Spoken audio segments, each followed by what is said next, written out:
the meltdown in the rupee. That's right. The rupee has not only hit new record lows, we've been seeing that day by day, but has gone past the 91 per dollar mark.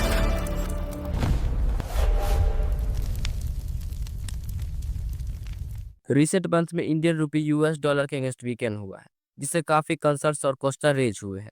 क्या ये Indian economy के लिए danger signal है या फिर कुछ behind the scene?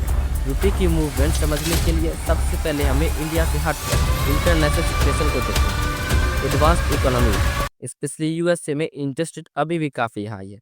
इस वजह से ग्लोबल इन्वेस्टर्स अपना कैपिटल सेफर जगह में डाल रहे हैं, जहां उन्हें बेटर और स्टेबल रिटर्न मिले।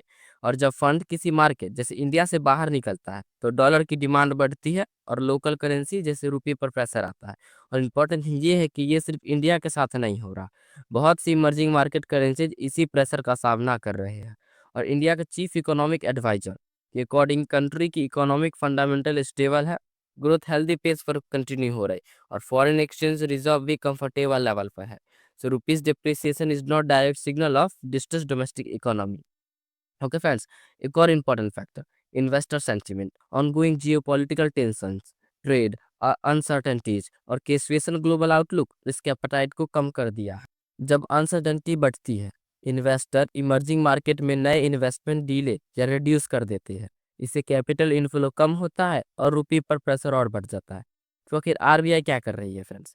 तो फ्रेंड्स, आरबीआई का ऑब्जेक्टिव किसी फिक्स्ड एक्सचेंज रेट को डिफेंड करना नहीं होता। आरबीआई का रोल है एक्सेसिव वोलेटिलिटी को कंट्रोल करना और ऑर्डरली मार्केट कंडीशंस मेंटेन करना। कभी कभी आरबीआई इंटरवेन करती है, लेकिन long term currency stability, strong capital inflows और इकोनॉमिक कॉन्फिडेंस पर डिपेंड करता है, ना कि शॉर्ट टर्म मूव्स पर। और वीकर रूपी के कॉस्ट और बेनिफिट्स दोनों हैं।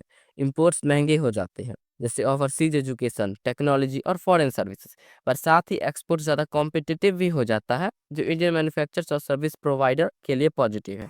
और crude oil prices relatively stable है, इसलिए इमीडिएट इन्फ्लेशनरी इम्पैक्ट लिमिटेड या कंट्रोल होता है।